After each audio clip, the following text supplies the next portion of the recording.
OSPF configuration in ACI for L3out. In this section, we would be understanding how OSPF neighborship works between ACI and its external L3 device, and how communication works from an internal EPG to external L3 device over OSPF.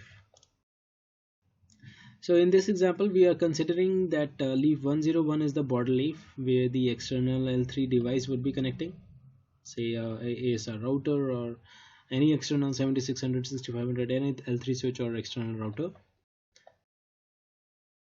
So leaf 103 is the service leaf, which is hosting an end device which needs L3 out for internet connection. Now when a contract is extended between the two EPGs, a static route with the destination to bridge domain is installed on the L3out EPG.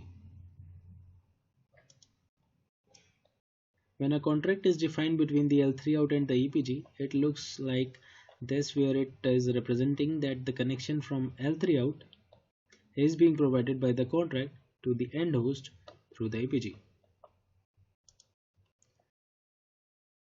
Now if we need to redistribute the static route onto OSPF on the border leaf, we can do either of the shown options.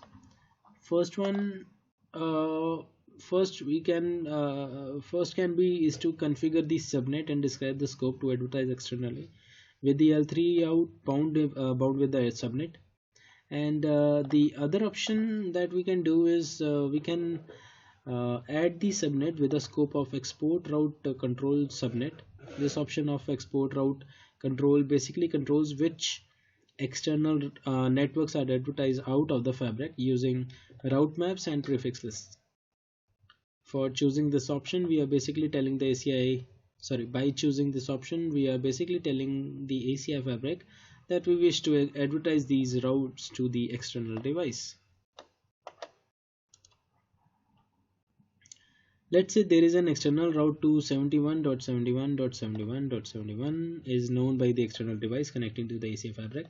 This external subnet is advertised to the end host in port 4 EPG over BGP VPN 4, which runs inside the ACI fabric and need to be configured separately.